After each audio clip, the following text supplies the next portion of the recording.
우리 말씀 보는 순서들이 보통 교회하고 좀 틀리다는 것은 욥기서를 설교하는 걸 보면 아실 겁니다. 욥기서를 설교하는 주일 설교하시는 목사님이 거의 없는 것 같아요. 우리가 6년간 성경 전체를 그래도 설교하기 위해서 커리큘럼이 짜 있습니다. 그래서 D6 커리큘럼에 따라서 이 말씀을 전하고 있고, 때로는 순서가 되면은 저도 굉장히 부담되지만 또 일주일 동안 열심히 묵상하고 나면 참으로 놀라운 말씀이다. 하나님이 정말 놀라우시구나. 우리가 이해할 수 없도록 놀라우신 하나님이시다라고 하는 부분들을 느끼게 되는데요. 오늘 욥기를 마무리하는 부분이 38장부터 시작이 됩니다. 이 38장의 부분들을 보면서 욥기가 어떻게 기록되어 있는가 하는 것들을 간단히 우리가 쭉 살펴보면은 이렇습니다. 경희대 앞에 사색의 광장이라고 있습니다. 우리 가까이 있다 보니까 많이 가보셨을 거예요. 그 옆에 보면 사색의 광장이 있고 한 28개 정도의 질문이 저렇게 옆에 계속 새겨져 있습니다. 한번 생각해봐라 하는 마음으로 이것을 우리에게 보여주고 있습니다. 여기 뭐라고 써 있나요? 우리는 무엇을 위해 발전을 추구하는가? 인간은 어디서 와서 어디로 가는가부터 시작해서 막 질문을 계속 쏟아놓습니다. 이스라엘 사람들이 교육하는 방법, 유대인의 교육법 중에 아주 특이한 교육법이 하브루타 교육이라고 하는 게 있습니다. 하브루타라는 뜻 자체가 그냥 뜻이 하베르라고 하는 친구, 그러니까 짝이라는 뜻이에요. 짝. 그래서 짝을 두고서 계속 질문만 하는 거예요. 그러니까 질문은 그냥 아무 질문이라는 건 아니고요. 이 사람이 질문하면 그것을 받아가고 또 다시 질문하고 또 받은 걸 또 다시 질문하고 이렇게 질문해갖고 서로의 관점을 교정해 나가는 그런 시간이에요. 그래서 우리나라 삼성에서도 유대인 연구소를 만들었는데 거기서는 이런 창의적인 생각을 얻기 위해서 연구소를 만들었어요. 그들이 계속 물어보면서 하는 교육 중에 하나가 창의적인 교육입니다. 우리가 일반적인 관점이 아니라 새로운 관점을 한번 가져보고자 하는 쪽으로 그런 부분들을 연구하는데요. 욥기서가 그래요. 욥기서는 계속 보세요. 계속 질문입니다. 질문하고 답하고 질문하고 답하는데 이게 대체 무슨 질문인지 무슨 답인지 모를 정도로 계속 질문하지만, 그러나 인생에 해답이 없는 이 시간에 우리는 계속적으로 하나님께 질문함으로 무엇인가를 얻으려 했던 것을 봅니다. 그런데 오늘 하나님이 나타나셔서 드디어 욥에게 말씀합니다. 그런데 어떻게 말씀합니다. 38장 1절이면 그때 여호와께서 폭풍우 가운데서 욥에게 말씀하여 이르시되 라고 하면서 무지한 말로 이치를 이렇게 어둡게 하는 자가 누구냐라고 하면서 그 다음부터 하나님이 쏟아내는 모습을 보면 다 질문입니다. 다 질문. 이걸 이제 하브루타식인데요. 예수님도 제자들하고 이야기할 때 보면 계속 질문을 합니다. 근데 이 질문 가운데 뭔가를 자꾸만 찾아가는데 이 질문에서 가장 중요한 것은 우리가 오늘도 보겠지만 관점을 바꾸는 거예요. 관점을 바꾸는 거예요. 그리고 우리가 아무리 질문해도 내 생각 안에서밖에 질문을 못해요. 그런데 또 다른 사람들의 질문을 들으면서 이런 관점도 볼 수 있네, 저런 관점도 볼 수 있네. 이 가치관, 눈을 어떤 곳에 두고 사느냐 하는 것들이 굉장히 중요한데요. 오늘 특별히 우리 큰 가치관으로 하나님이 어떤 분인가를 보게 합니다. 그러니까 욥은 내가 하나님을 만나 뵐 것이다, 내가 죽어서도 하나님을 볼 것이다 했는데 하나님께 뭔가 질문을 하고 싶었던 거예요. 내 고난이, 이 해석할 수 없고 이해할 수 없는 고난이 왜 나한테 이루어졌는지를 하나님 앞에 계속 물어보고 싶었던 겁니다. 근데 물어보려고 하는데 하나님이 대래 질문을 해보시면서 무엇을 지금 이야기해 주시려고 하는가 하는 것들을 우리 38장, 39장, 40장, 41장 계속 갑니다. 계속 가면서 하나님이 또 질문하면서 이 욥에게 알려주고자 하는 무언가 있었을 것인데 그 부분들을 우리가 오늘 알아가는 시간 되기를 원합니다. 인생에 많은 질문이 있지만 먼저 하나님께서는 우리에게 뭘 알려주느냐면 하나님이 창조자라는 것을 잊지 말라는 거예요. 그래서 4절 보면 내가 땅의 기초를 놓을 때 내가 어디 있었느냐, 누가 그것의 도량법을 정하였는지 내가 아느냐, 그것의 주추는 무엇에 세웠으며 모퉁이돌은 누가 세웠느냐, 바다가 그 모태에서 터져나올 때 내가 구름으로 그것을 만들고 흑암으로 그 강보를 만들 때 너는 그것을 보았느냐 하면서 하나님께서 우리에게 우리 알고 싶은 것들, 알고자 하는 것들이 얼마나 제한적인가 하는 것들을 창조를 통하여 알려주고 있습니다. 우리는 무지함으로 말미암아 많은 어려움을 당하게 됩니다.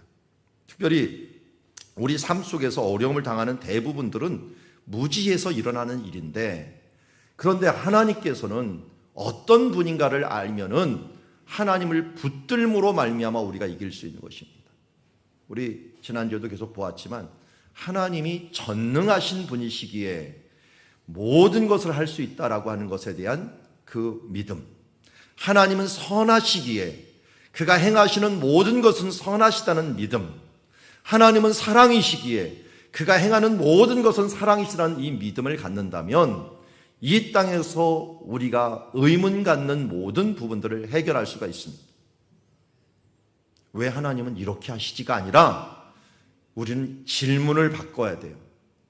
하나님의 뜻이 무엇이지? 하나님이 어떻게 선을 행하려고 하시는 것이지? 하나님께서 어떻게 하나님의 사랑을 이 땅에서 이루고자 하시는 뜻이지? 하면서 하나님께서 우리를 향한 뜻을 우리가 알아가는 것이 중요하지, 왜 내게 이런 일이 일어났고 왜 이해할 수 없는 이런 일들이 일어났습니까? 라고 질문하는 이 욥에게 하나님이 전능하신 분임을 먼저 보여주심으로 말미암아 그가 잘못 이해하고 있고 그리고 깨닫지 못하고 있는 부분들을 그에게 알려주시려고 하는 것을 보게 됩니다.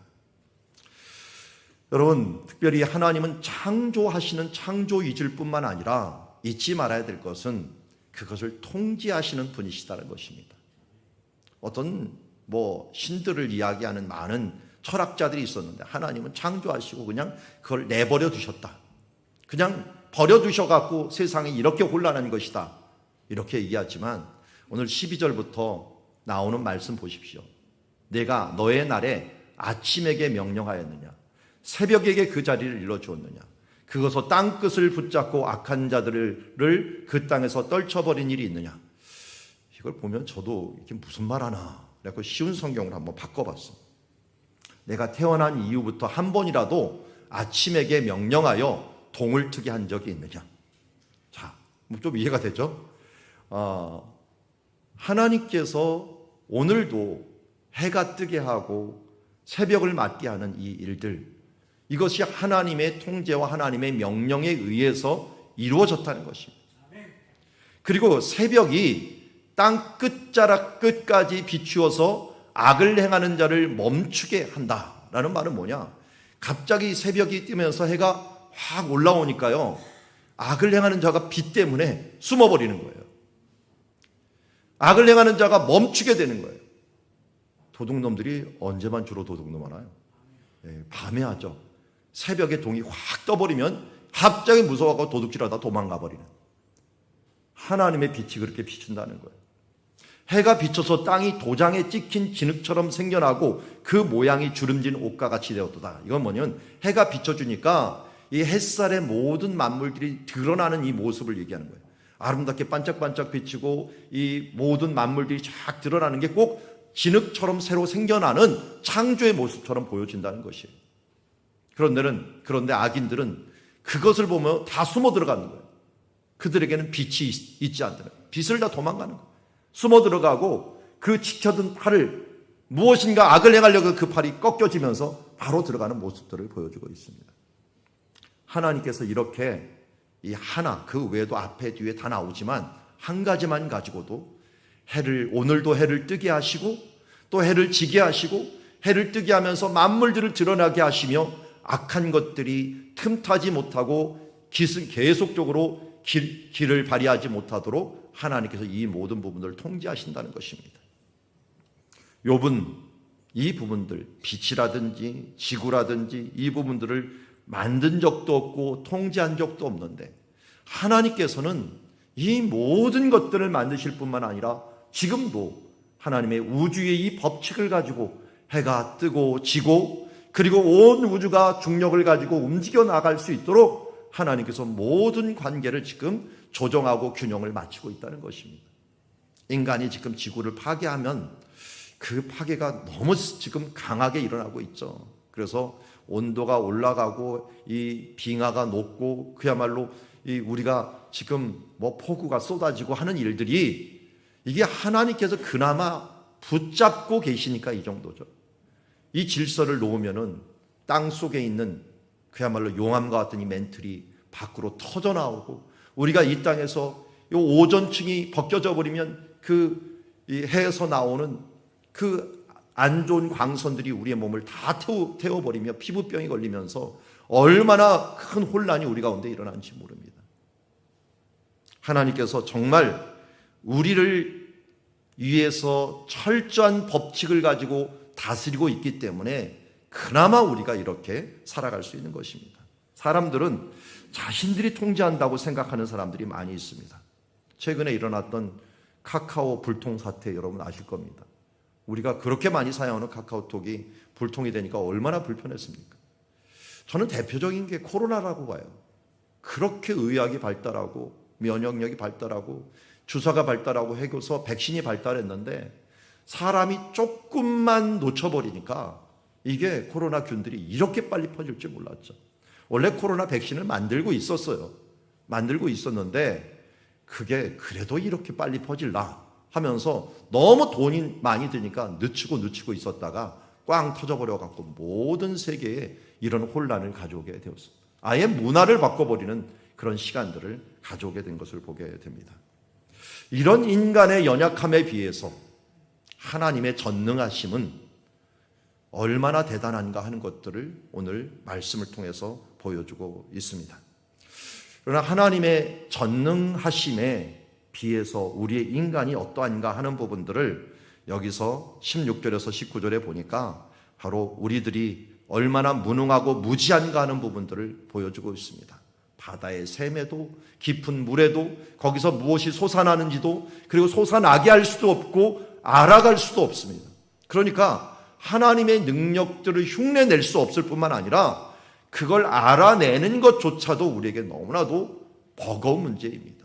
바다의 샘물, 그 물이 어디서 어떻게 나오는지 그냥 아주 제한적인 지식을 가지고서 우리는 살아갈 때가 너무나도 많이 있습니다. 그의 전능함에 비하면 우리가 하나님께 물어보는 질문들이 너무나도 하찮은 것일 때가 굉장히 많습니다. 하나님 앞에서 특별히 그의 사랑과 그 큰 은혜 앞에서는 우리가 무력해질 때가 많이 있다는 것입니다. 여러분, 성경에서 믿음의 주요 온전케 하시는 인 예수께로 나오라고 하는 일들이 바로 이 부분입니다. 예수 그리스도 앞에 나오면 하나님의 사랑 앞에서 우리가 말하는 모든 질문들이 너무나도 연약한 질문이요, 무리한 질문이요, 정말 부족한 질문일 수밖에 없습니다. 하나님께서는 때로는 침묵하시지만 침묵하실 동안도 능력이 없어서 침묵하는 게 아니라는 것입니다. 여러분들이 일어나는 일들, 왜 하나님이 계시다면 이런 일이 우리 집에, 우리 가운데 일어날 수 있어?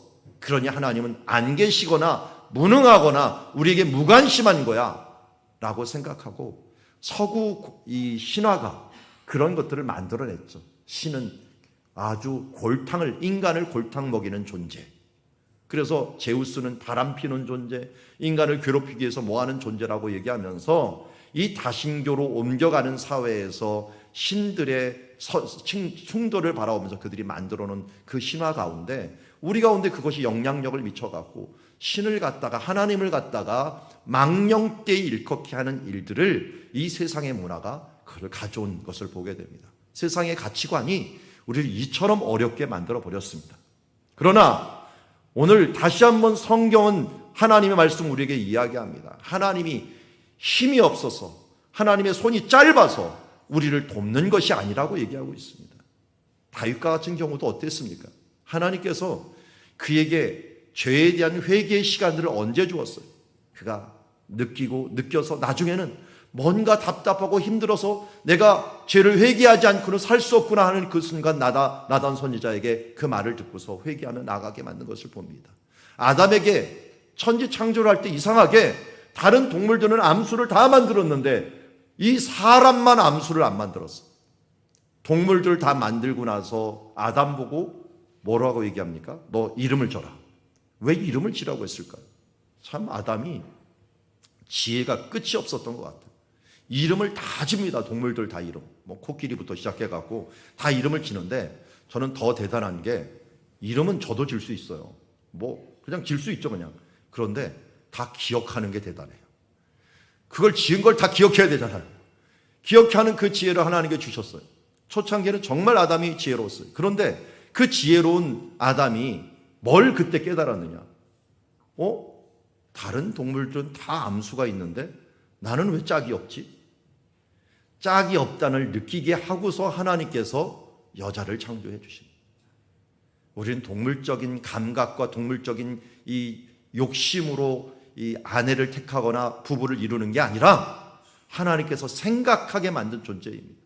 서로 생각을 하면서 필요를 채우는 그런 존재로서 만들어서, 그래서 인간의 결혼이 힘든 겁니다. 아담 때도 힘들었어요. 그래서 생각할 수 있는 존재가 되어서 결혼하게 만들어 버렸습니다. 이처럼 하나님은 우리에게 많이 기다리게 만들어 버리고, 그러면서 그것을 통해서 하나님의 완벽한 것을 이루어 나가기를 원합니다. 하나님의 전능하심을 의심하지 마십시오. 그분이 지금도 우리에게 최선의 것으로, 최고의 것으로 전능하신 하나님의 그 모습으로 행하신다는 사실들을 잊지 마시기 바랍니다. 그러면 그거에 비해서 우리는 너무 무능합니다. 욥을 보면서도 너무 무능해요. 할 수 있는 것이 너무 제한적이에요. 인간이 위대하다고 하지만 하나님 앞에 선 존재로 보면 너무 무능한 존재예요. 그래서 성경은 우리의 무능을 알고 우리에게 어떻게 살라고 했습니까? 사도행전 1장 8절 말씀 같이 읽어보겠습니다. 시작. 오직 성령이 너에게 임하시면 너희가 권능을 받고 예루살렘과 온 유대와 사마리아 땅끝까지 이르러 내 증인이 되리라 하시니라. 아멘. 자, 우리는 어떻게 해야 능력 있는 삶을 살 수 있어요? 성령을 받아야죠.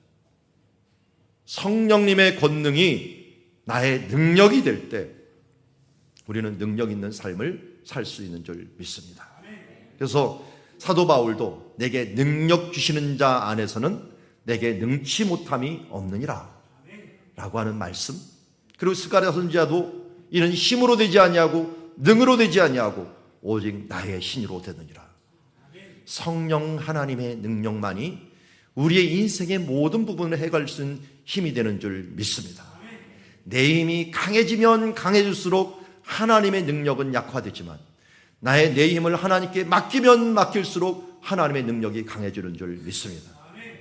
제가 그래서 자주 표현을 하죠. 우리의 능력은 뭐와 같아야 되냐면 습자지와 같아야 된다. 아니, 랩과 같아야 된다. 랩보다도 더군 코팅 용지와 같아야 된다라고 생각합니다.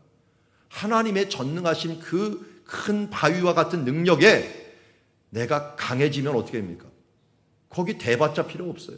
내 존재는 아예 보이지도 않도록 나는 죽고 예수 그리스도로 사는 삶으로 주님 앞에 달라붙어 갖고 내가 나인지 예수님인지 모를 정도로 달라붙어 있어야 됩니다. 그러면 어떻게 됩니까? 그게 내가 아니라 예수 그리스도가 되는 거예요. 사탄이 틈을 타지 못하는 것들은 내가 나서는 순간 사탄은 우리를 얕잡아봅니다.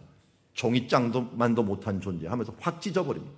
그러나 우리는 종이장보다 더 약해지고 약해져 주님 앞에 딸싹 붙어 있을 때 철보다도 다이아몬드도 더 강하신 그 주님의 능력 앞에 사탄은 어떤 힘도 발휘하지 못하고 우리가 성령의 권능, 하나님의 영의 권능, 하나님의 능력으로 하나님의 일들을 해나갈 수 있는 줄 믿습니다. 오늘 우리가 생육하고 번성하라, 땅에 충만하라, 이 말씀은 언제 주신 말씀이죠? 창세기 1장에 주신 말씀입니다. 1장 28절에 우리를 창조하신 다음에 인간에게 주신 하나님의 사명이 뭐냐면 생육하고 번성하여 땅에 충만하라고 얘기하고 있습니다. 그런데 우리가 이 땅을 다스리라고 얘기했는데 어떤 힘과 어떤 능력으로 이 땅을 다스릴 수 있겠습니까? 사람들은 이 땅이 두려우니까 이 땅에 어떤 존재를 만들어 놓고 나무에다가 절하고 돌에다가 절하고 그리고 뭔가 이 자기보다 강할 것 같은 데 절하는데 하나님은 그걸 너희가 다스리라고 얘기합니다. 천지만물을 어떻게 다스립니까? 바로 하나님이 주신 능력으로, 하나님이 주신 권능으로 우리가 이 모든 것을 다스릴 수 있기 때문에 우리가 성령 강림 10일 기도를 통해서 얻고자 하는 게 바로 이것 아닙니까? 성령이 우리 가운데 이미 오셨으니, 예수를 믿는 사람이 오셨으니, 그러나 충만할 때 권능이 나타날 수 있는 줄 믿습니다. 오늘도 나는 죽고 예수 그리스도로 살고 성령님의 능력이 있는 권능의 삶으로 살아가는 사랑들이 가족들이 되기를 주의 이름으로 축원합니다. 자, 두 번째 보니까 하나님의 전지하신 모습. 전지하다는, 전능하신 건 모든 것이 능하시다는 것이고, 전지한 건 모든 것을 아신다는 뜻이죠. 모든 것을 아시는데 욥은 그에 비해서 어떤 모습인가 봅니다. 욥에게 하나님께서 설명을 또 질문을 합니다. 너는 눈 곳간에 들어갔었느냐? 우박 창고를 보았느냐? 지금은 우리가 눈이 어떻게 오는지, 우박이 어떻게 오는지 대충 압니다. 그런데 이때는 신비였죠. 광명이 어느 길로 뻗치며 동풍이 어느 길로 땅에 흩어지느냐? 누가 홍수를 위하여 물길을 터주었느냐? 우리와 번갯길을 내어주었느냐? 비에게 아비가 있느냐? 이슬방울은 누가 낳았느냐? 하면서 이 얼음이 어떻게 태어났고 서리가 어떻게 나타나는지 아느냐. 우리는 많은 것을 압니다. 날씨를 알고 과학을 통해서 이 부분들이 어떻게 형성되는 것들을 알 수가 있습니다. 그러나 우리 아는 것들은 너무나도 제한적입니다. 이 부분들을 막을 수도 없고 이게 일어나게 할 수도 있는 것들이 너무 작은 거예요. 꼭 우리가 행하는 것이요, 우리 10가지 재앙 때 요술사들, 마술사들 아시죠? 그 마술사들이 모세를 흉내냅니다. 그래서 물이 변해서 피도 되고요, 개구리도 올라오게 하고요 하는 이걸 흉내를 내는 게 꼭 우리들 모습 같아요. 하나님 앞에서 우리도 흉내를 냅니다. 우리도 물도 얼게 할 수도 있고요, 때로는 우박도 떨어지게도 조금 만들 수 있어요. 그리고 이슬방울 같은 거 어떻게 하면 만들어진다는 거 아니까 조금 흉내는 냅니다. 그런데 단계가 높아지면 높아질수록 우리의 수준들이 너무 제한적이라는 것을 알고, 그 마술사들, 요술사들 나중에 인정하죠. 이건 하나님께로 온 거다. 우리가 이건 못한다라고 고백하는 것처럼 우리가 아는 것과 우리가 행하는 것들이 너무 제한적이라는 것을 우리는 인정을 해야 될 것입니다. 그래서 예수님도 우리의 인정, 너희가 앞으로 이것을 알지도 모른다. 예수님이 이 사람들이 아는 것을 인정합니다. 일부는 뭐라 인정을 했느냐? 남풍이 부는 것을 보면 말하기를 심히 더우리라. 중동 지방은 남풍과 동풍이 더운 바람이에요. 더운 바람이니까 그게 저녁에 불면 내일은 덥겠구나. 진짜로 그래요. 저도 이스라엘에 살았지만 이 동풍과 남풍이 굉장히 세게 부는 날은 그 다음날 엄청 덥습니다. 그리고 이 북풍이라든지 서풍의 서쪽에서 바람이 불어오면은 그 다음날 비가 옵니다. 그 구름이 그때 거기서부터 오니까요. 그런데 외식하는 자여, 너는 천지의 기상을 분간할 줄 알면서 어찌 이 세대는 분간하지 못하느냐? 이 시대는 분간하지 못하느냐라고 말씀합니다. 짧은 지식을 가지고 이 세대의 원리를 안다면 진짜 하나님께서 이 세대를 통치하시고 이 세대 가운데 함께 하시는 걸 알고 그분에게 구하여서 그분에게 그 지혜를 구해야 되지 않겠느냐라고 말씀하는 것을 보게 됩니다. 오늘은 우리는 분별력이 절실한 시대에 살고 있습니다. 정말 솔로몬의 지혜가 너무 많이 필요합니다. 자녀를 키울 때도 그렇고요, 우리가 인생을 살아갈 때도 그렇고요, 비전을 품을 때도 그렇고요, 어떻게 무엇을 하고 살아가야 되는지 모를 때가 너무나도 많이 있습니다. 그런데 어제 우리가 성령님이 어떤 분이라고 했습니까? 성령님이 말씀을 듣고 믿고 깨달은 다음에 그 말씀을 내 가운데 인치고 보증받고 속량하고 우리를 구름기둥 불기둥같이 우리를 인도하시는 분이라고 했잖아요. 우리가 우리의 능력과 우리의 이 의지와 우리의 생각으로 판단하고 행하는 것들을 뒤에 가서 후회할 일들이 너무 많다는 거예요. 그래서 어떻게 해야 됩니까? 성령에 의지하여. 성령님이 우리에게 알려주신 말씀이 뭐냐면 성경입니다. 성령의 감동으로 기록된 말씀이 성경이에요. 근데 성경을 100번 읽어보세요. 이해가 되나? 성경을 이해가 되려면 성령님의 감동이 있어야 돼요. 그러니까 우리가 이 성경 읽을 때 반드시 해야 될 일이 뭐냐면 기도예요. 성령의 도움을 구하고 성경을 읽어야지 소설책이 안 됩니다. 소설책이 우리에게 교훈이 될 리는 없잖아요. 물론 교훈이 되겠지만 우리의 삶을 바꿔놓지 못해요. 이상하게 말씀 하나가 내 마음을 확 들어오면 인생이 바뀌고 눈이 바뀌고 삶이 바뀌는 거예요. 이게 하나님의 말씀의 운동력이라고 할 수가 있어요. 그래서 하나님의 말씀은 살아있다는 것이에요. 활력이 있고 능력이 있어요. 인생을 변화시키기 때문에 여러분 자주 나와서 하나님의 말씀 듣기도 해야 되고요. 또 자주 하나님의 말씀을 봐야 돼요. 그래야지 우리의 무지에서 깨어날 수가 있는 것입니다. 내 생각, 내 뜻을 가지고 행하고 세상의 지혜와 세상의 능력들, 그 뉴스를 가지고 그 지식을 가지고 우리를 변화시킬 수 없어요. 조금 더 알아갈 수는 있죠. 그러나 잘못 알아갈 수도 있다는 거예요. 성령의 깨달음이 우리 가운데 있기를 위해서 간절히 구하며 나가는 우리가 되기를 원합니다. 하나님이 또 전지전능하신 하나님이 우리에게 알려주시는 부분 중에 하나는 뭐냐면 천지의 법칙이 있다는 것입니다. 하늘의 궤도를 아느냐. 후카라는 말을 쓰는데 이거는 율법, 규례 이런 것을 봅니다. 하늘에도 규례가 있다는 거예요. 하나님께서 우리에게도 규례를 정해주셨잖아요. 그래서 우리가 살아가야 될 법칙들을 우리에게 주셨어요. 뭐 대표적인 게 우리 그저께 얘기했는데 십계명 같은 게 다른 사람에게 준 게 아니라 믿는 사람한테 준 거예요. 믿는 사람들 너희들은 이러한 테두리 안에서 살았으면 좋겠다 하는 게 하나의 규례들을 우리에게 주신 거예요. 그런데 하늘에도 규례를 주셨다는 거예요. 여러분 이 규례를 이 하늘이 지키지 않으면 어떻게 돼요? 온 우주가 망가져서 마음대로 혼동이 일어나는 거예요.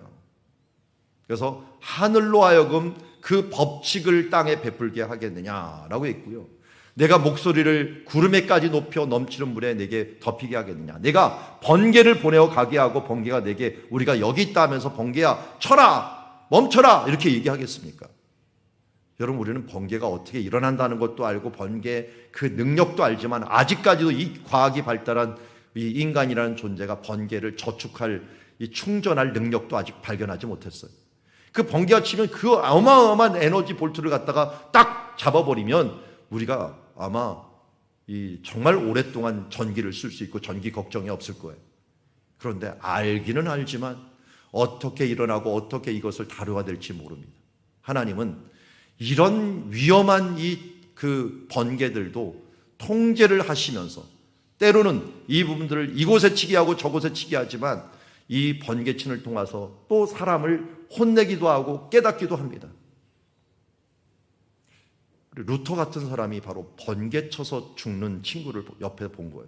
번개가 쳐서 벼락 맞아서 죽는 친구를 보면서 깨달은 게 있었던 거예요. 그게 종교개혁의 하여튼 시초의 마음이 생기게 된 것을 보게 됩니다. 하나님은 때로는 이런 번개와 우레소리를 통해서 여호수아가 전쟁을 할 때 어떻게 했습니까?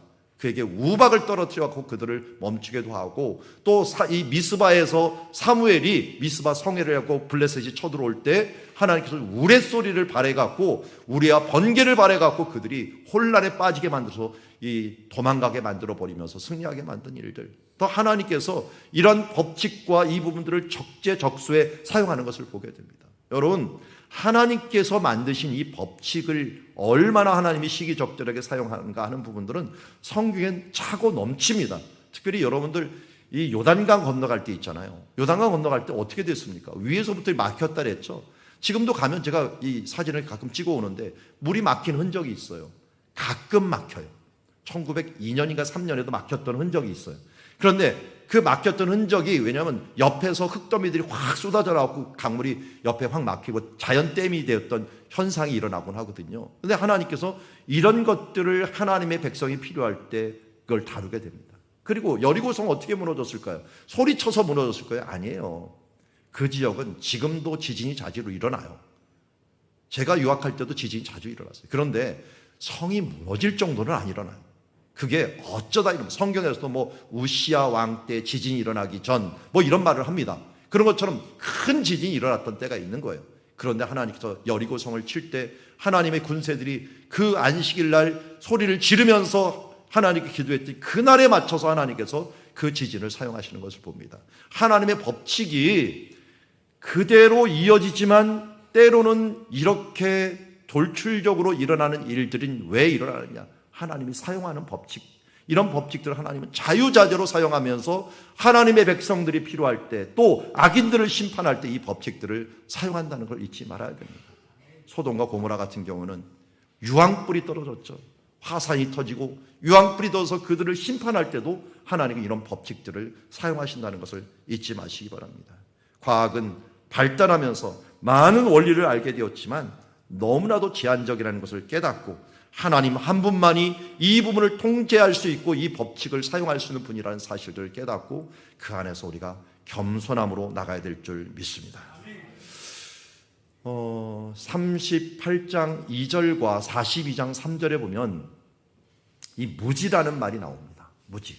하나님은 전지하시지만 전지의 반대말이 무지죠. 아까 전능의 반대말은 무능이듯이 전지의 반대말이 무지입니다. 하나님께서는 욥의 무지를 드러냅니다. 그래서 오늘 38장을 시작할 때 2절에 보면 무지한 말로 생각을 어둡게 하는 자가 누구냐라고 얘기하고 있어요. 그런데 욥기 마지막 장에 보면은 욥이 고백하는 말이 있어요. 무지한 말로 이치를 가리키는 자가 누구니까? 이치를 가리는 자가 누구입니까? 어둡게 하는 자가 누구입니까?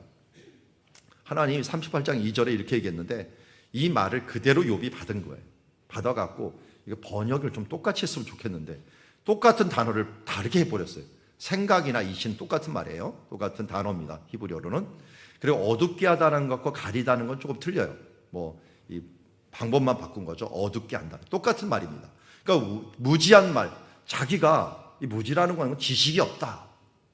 지식이 없다는 뜻을 갖고 있어요. 지식이 없는 이 존재가 하나님의 생각을 알지 못해갖고 그 이치, 그 법칙을 내가 어둡게 하고 또 가리는 존재가 되었습니다. 하나님도 욥에게 그렇게 이야기하고 욥도 그것을 받는 모습을 보게 됩니다. 우리가 하나님 앞에 잘난 체 하는 것들이 얼마나 큰 교만인가 하는 부분들을 다시 한번 이야기하고 있습니다. 그럼 왜 겸손해야 됩니까? 겸손할 수밖에 없는 존재이기 때문에 겸손합니다. 제가 가끔 얘기해요. 우리 성막을 만들 때 시띠나무를 사용하라고 했습니다. 시띠나무를 사용했어요. 왜 시띠나무를 사용했을까요? 광야에서 나무가 딱 시띠나무밖에 없습니다. 그것밖에 사용하셨습니다. 우리가 왜 겸손해야 합니까? 우리 겸손해야 될 수밖에 없는 존재예요. 그 겸손해야 될 수밖에 없는 존재가 이 자랑을 하고 있으니까 가관이죠, 여러분.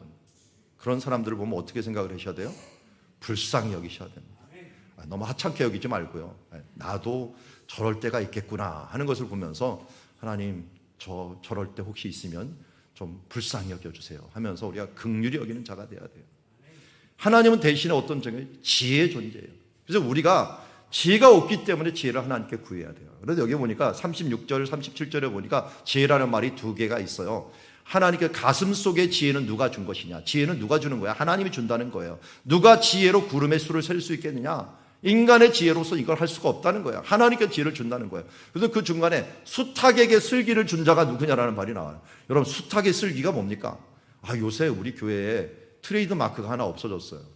새벽 기도 나올 때 보면은 이 수탉 울음소리가 항상 이 앞집에서 닭을 키워갖고 수탉 울음소리가 들렸는데 요새 안 들려요. 왜 안 들리는지 아나요? 닭은 여전히 키우고 있는데 왜 소리가 안 들리나 봤더니 수탉이 없어져 버렸어요. 알만 날려고 유정란을 이제 포기했나 봐요. 유정란을 포기했는지 이 암탉만 놓으니까 소리가 없는 거예요. 암탉이 울면 집안이 망한다는 소리가 무슨 뜻인지 아십니까? 암탉에게는 하나님께서 슬기를 주지 않았어요. 무슨 슬기? 새벽을 아는 슬기. 수탉만 새벽을 아는 슬기가 있어요. 그러니까 새벽 기도하다 보면은 여기 수탉이 울어 제끼면서 새벽이 왔어 하면서 새벽 기도 나와서 이렇게 소리를 지르는데, 여러분 새벽 기도 힘드신 분들은 수탉 하나 키우십시오. 그러면 알아서 꼬꼬댁 해주면서 우리가 새벽을 깨워줄 겁니다. 이상하게 수탉에게는 새벽을 감지할 수 있는 능력을 하나님께 주신 거예요. 이런 거 보면 이 동물들에게도 슬기가 다 따로 있어요. 지혜가 따로 있어요. 근데 인간에게도 그 지혜가 따로 있잖아요. 하나님이 만든 인간을 만든 거면 참으로 대단해요. 이 모습을 하나님 만드는 모습 참 대단하다. 그래서 하나님의 지혜. 그래서 우리 강림주의를 맞이하면서 이제 오늘 내일 볼 성령님이 어떤 영이냐 할 때 지혜의 영입니다. 지혜의 영. 진리의 영. 오늘 우리가 찬양했잖아요. 진리의 성령님. 왜 진리의 성령님입니까?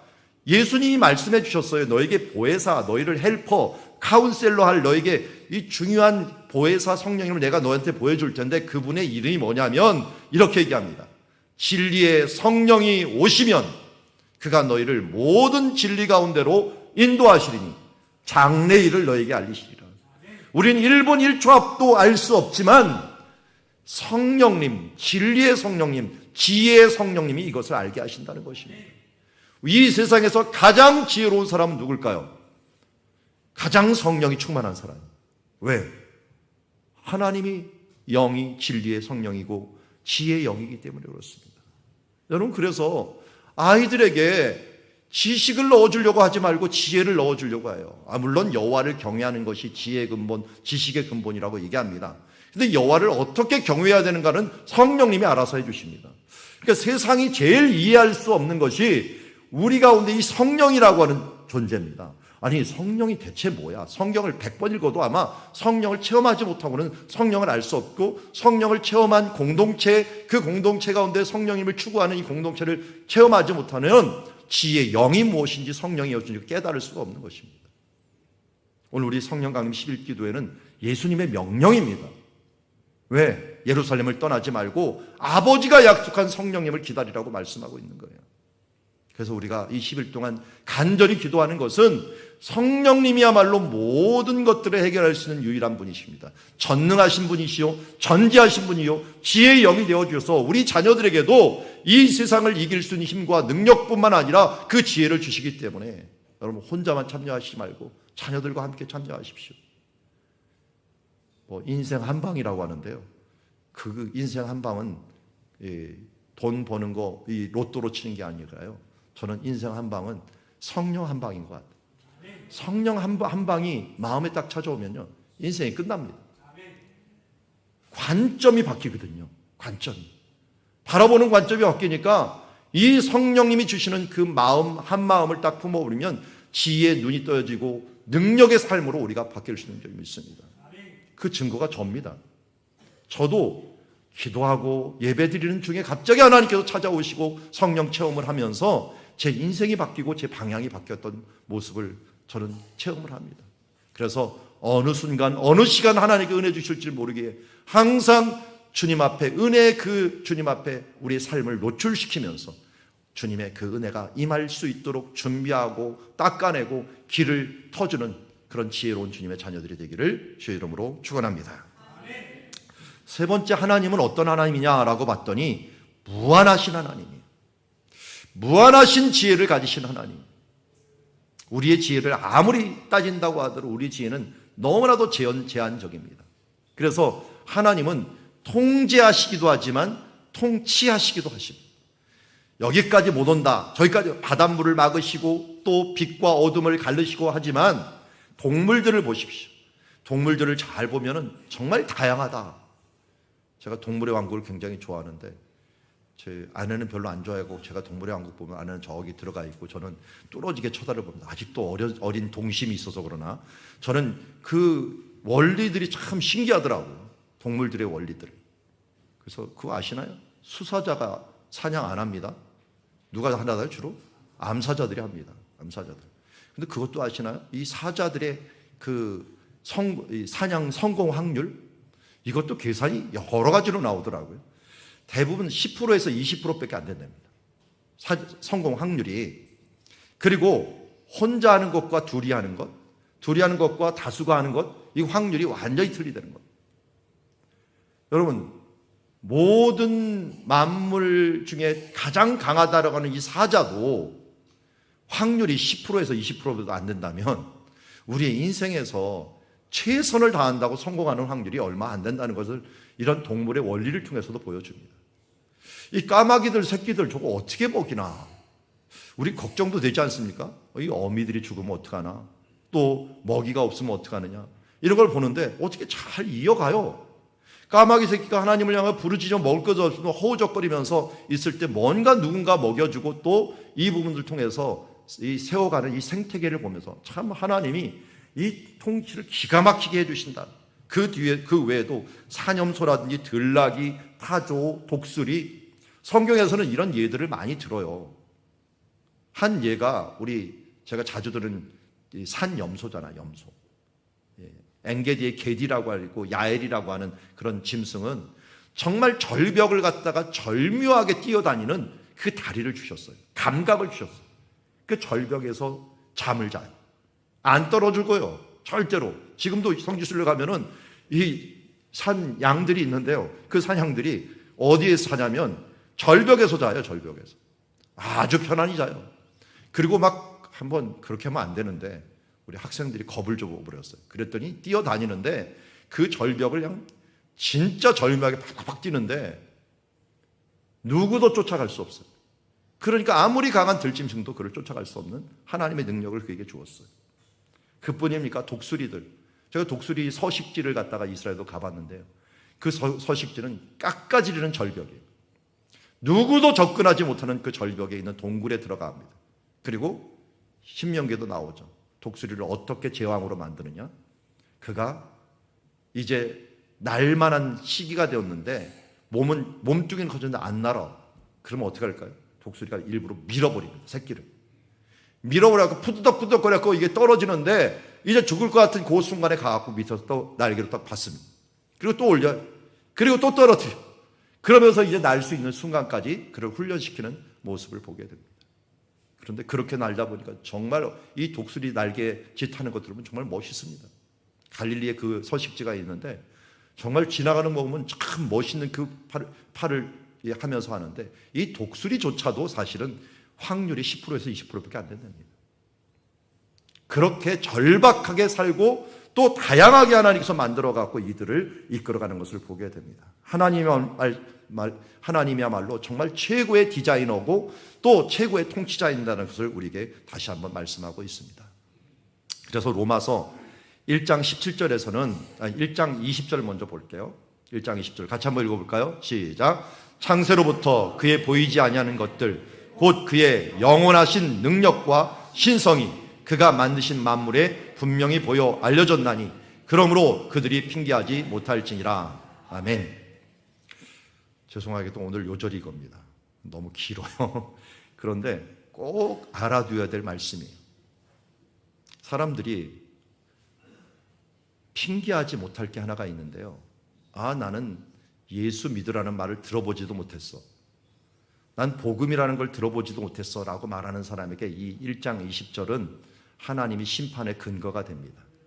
왜냐하면 그냥 순수한 마음만 가지고 있어도요, 창세로부터 하나님의 보이지 아니하는 것들 곧 그의 영원하신 능력과 신성이 그가 만드신 만물, 동물, 식물, 이치 모든 곳에 다 어려 있습니다.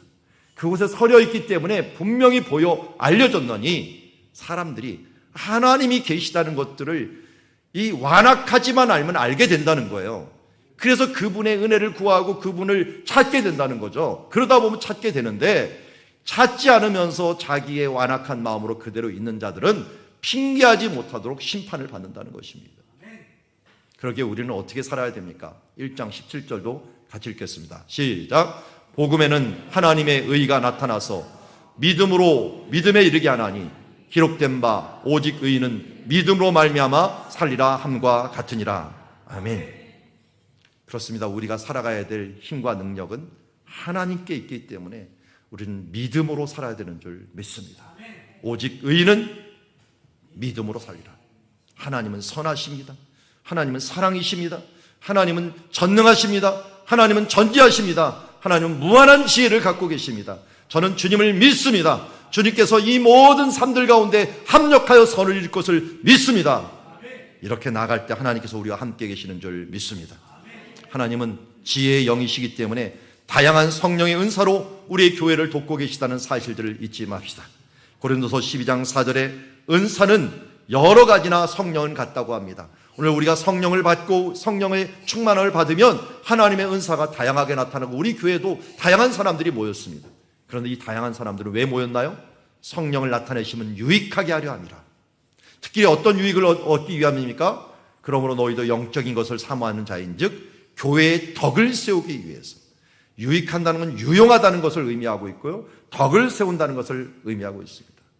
우리 고린도전서 12장은 은사장인데 우리에게 그렇게 하기를 원하고 계십니다. 이런 부분들을 참으로 다윗은 잘 노래합니다. 다윗이 부른 이 노래를 보면은 하나님이 천지 만물에 얼마나 능력과 이 하나님의 권능이 함께하고 있는 것들을 그가 체험적으로 하나님을 찬양하는 이 시를 보면서 우리 같이 한번 교독을 하면서 우리도 우리 믿음의 눈을 떠서 하나님의 이 전능함과 권능을 함께 노래하는 그런 삶을 살아가기를 원합니다. 다윗의 시 인도자를 따라 부른 노래, 여호와여 주께서 나를 살펴보셨으므로 나를 아시나이다.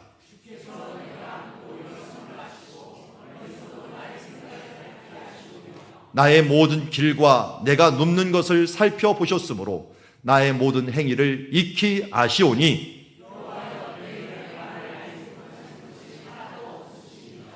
주께서 나의 앞뒤에 둘러싸시고 내게 안수하셨나이다.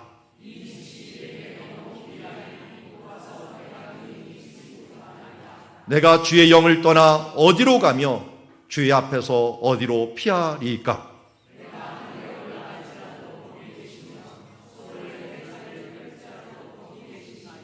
내가 새벽 날개를 치며 바다 끝에 가서 거주할지라도 거기서도 주의 손이 나를 인도하시며 주의 오른손이 나를 붙드시리이다. 아멘. 하나님은 참으로 놀라우신 분이십니다. 그 놀라우신 하나님이 모든 것을 할 수 있습니다. 그 하나님은 모든 것을 아십니다. 그리고 그 하나님께 무한한 지혜가 있습니다. 오늘도 그분을 의뢰하며 그분을 바라보는 신앙 되기를 원합니다. 우리는 많은 의문이 있을 수 있지만 주님 만나볼 때 이 모든 것들을 다 알 수 있을 것입니다. 믿음은 바라는 것들의 실상이기 때문에 우리는 이미 믿음으로 하나님을 만나보는 그 마음을 가지고 우리 그날을 바라보면서 믿음으로 나가기를 원합니다. 그날 지금 내가 미련하여 알지 못하는 모든 부분들을 물음을 풀어주실 것입니다. 그날 우리의 염려가 사라지고 참으로 자유케 되며 주의 영광을 보게 될 것입니다. 오늘 그날을 바라보면서 오늘 주님 안에서 믿음으로 나가는 주의 자녀들 되기를 주의 이름으로 축원합니다. 찬양합니다.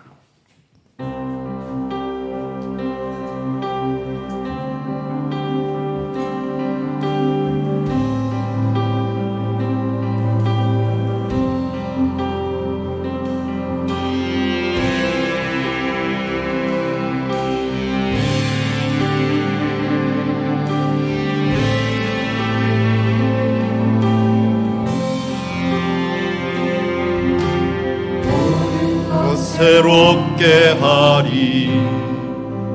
그날 모든 상처 싸매시리. 처음껏 다 지나가리. 무겁네. 모든 것 온전케 하리. 그날 모든 무릎 풀어지리. 모든 염려 사라지리. 모든 염려 사라지리. 두려움 없네. 우리다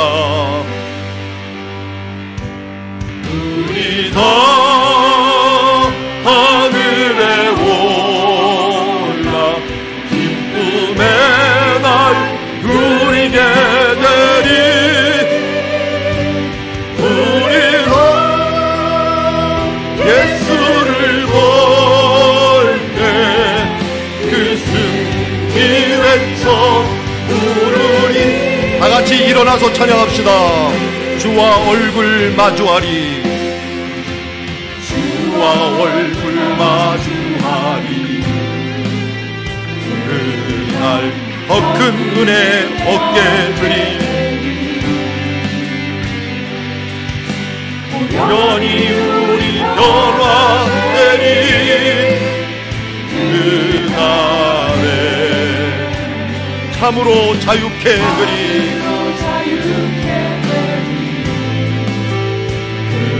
그날 모든 싸움 끊어지리. 주의 영광을 보리. 주님의 영광을 보리. 그날에 하늘에 올라 우리 다 하늘에 올라 기쁨의 날 누리게 되리. 아멘. 예수를 볼 때 그 승리 외쳐 부르리. 우리 다 하늘에 올라 하늘에 올라 기쁨의 날 누리게 되리. 아멘. 예수를 볼 때 그 승리 외쳐 한 번 더 합니다. 우리 다 하늘에 올라 우리 다 하늘에 올라 기쁨의 날 누리게 되리. 우리 다 예수를 볼 때 스승이 외쳐 부르리.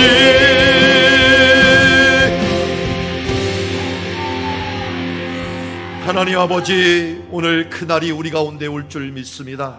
아니, 믿음으로 그날이 우리 가운데 온 줄 믿습니다. 이제 주님 앞에 모든 물음이 풀어집니다. 모든 염려가 사라집니다. 참으로 자유케 됩니다. 모든 싸움이 그치고 하나님의 영광을 보는 그날이 왔습니다. 오늘 성령 하나님의 충만함으로